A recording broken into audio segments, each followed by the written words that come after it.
All right, welcome to the Right Now Project. The Right Now Project is a podcast about finding and owning who we are. It's about learning to trust ourselves, finally. It's about learning to trust our guts. It's about uncovering our authenticity and allowing who we are to soar. My name is Guy McPherson. I'm the founder here, and this is my journey too. If you're looking for something easy, this is not it. However, if you're ready to step up, ready to explore who you are, the ups and downs, the scars and scrapes, and realize the incredible value in that, this is your place. Let's get started.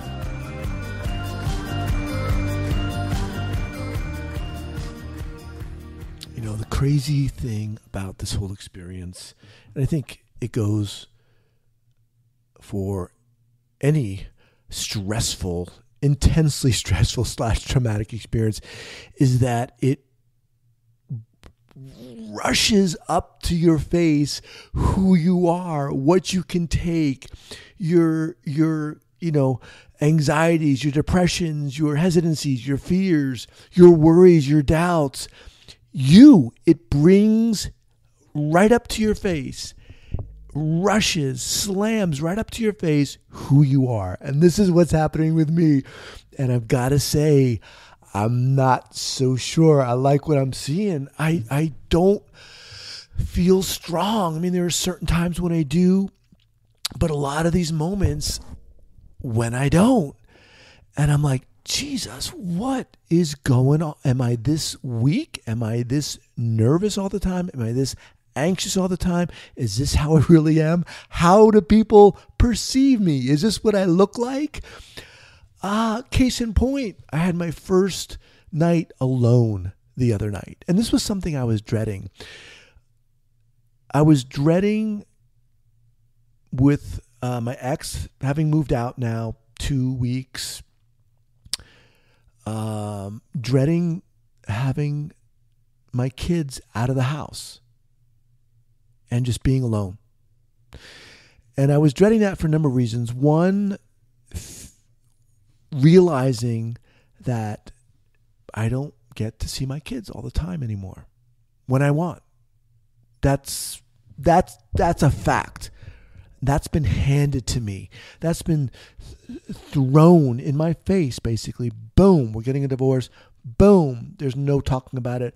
Boom, I'm done. I'm over it.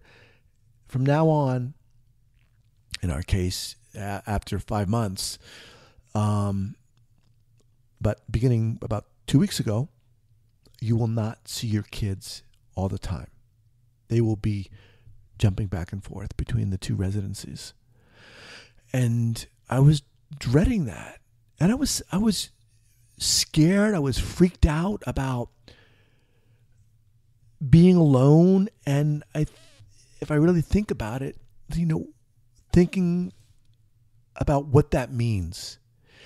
What does it mean that you're alone? That you're not a full-time father?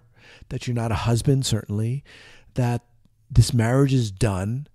That there's not that security anymore?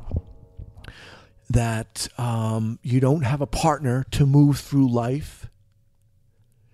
And those day-to-day, seemingly inconsequential communications you have with your partner, be back and forth during the day, shoot a little text here about something, inane, seemingly inane that you've experienced, whether it, be with your coffee spilling or the dog or whatever, but you're able to share that and communicate that. Those things mean something.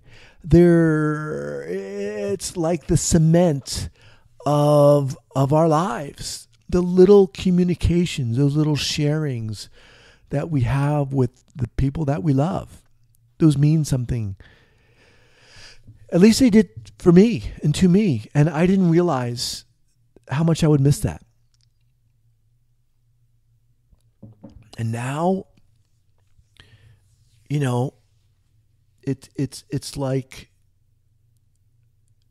a wall. And on that wall is written in very large letters, what the fuck are you going to do now? And it's a question mark, and it's a challenge to me, and it's a worry. But, you know, I'm at times, I do have hope, and at times I have a lot of anxiousness and anxiety.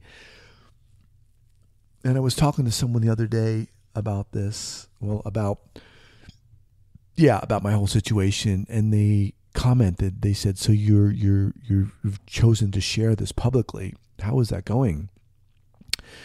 And my response was that it's just happened naturally. You know, I don't know who's listening to this podcast. It just is part of how I'm working through this. I don't have anything to hide. You know, I mean, I don't know what the hell I'm doing. I certainly don't have all the answers. I'm certainly filled, as I've said numerous times, with, you know, anxiety and worry and fear and doubt and all this other stuff. But I have a lot of fight in me, you know, I do. And I'm able to come back to that constantly. And I need to.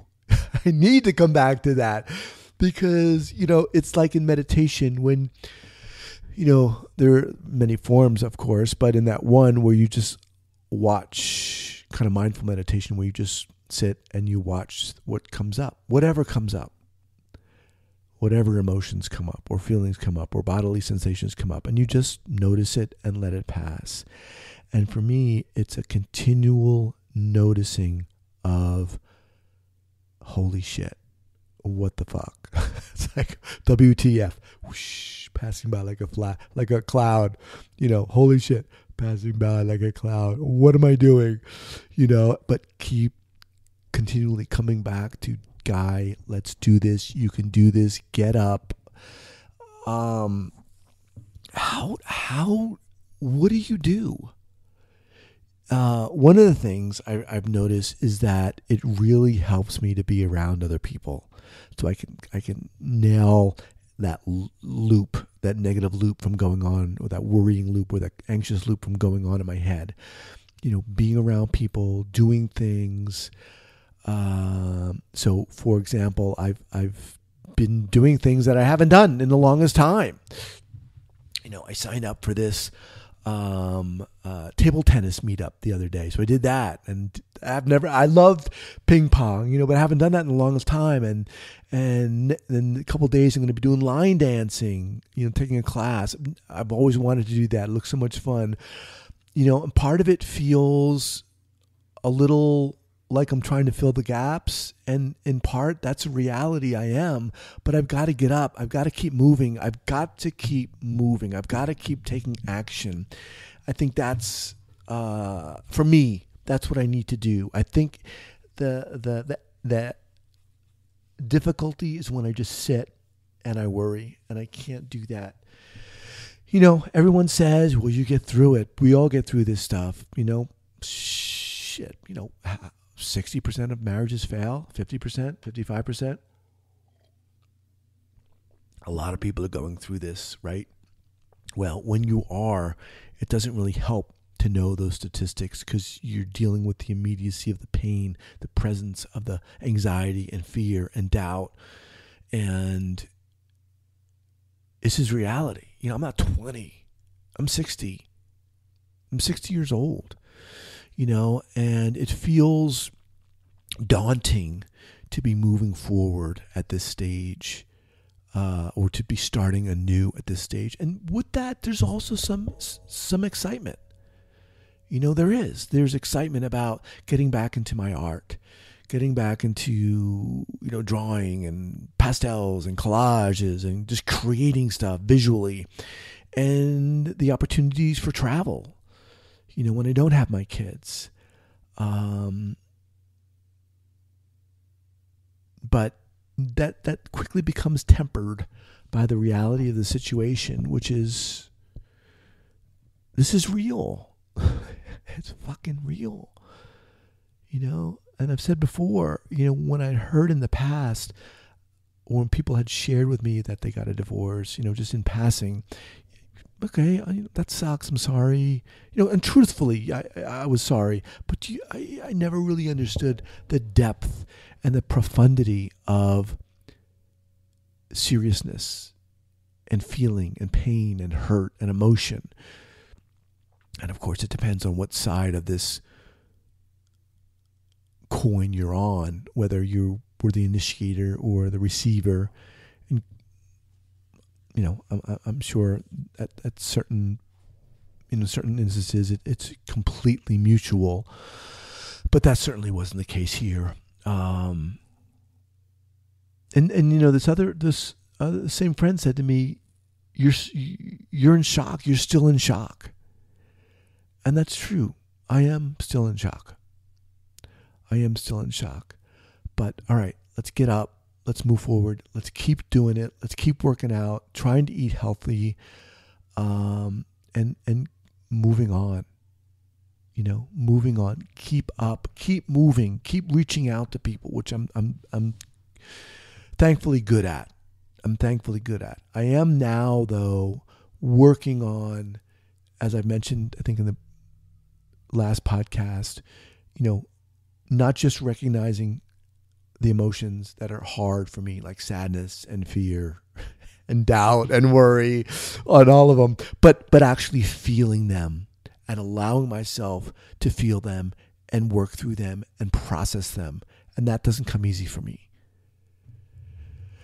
But it's crucial. We all know that, because if you don't deal with it, it's going to come haunt you, and it will be with you and reside with you, and you'll carry that into your next relationship, which I'm not even thinking about at this point, but it's inevitable. I mean, it's obviously that would happen if you don't. You've got to deal with these things. We have to deal with what's up, right? And it's hard. Of course, it's fucking hard.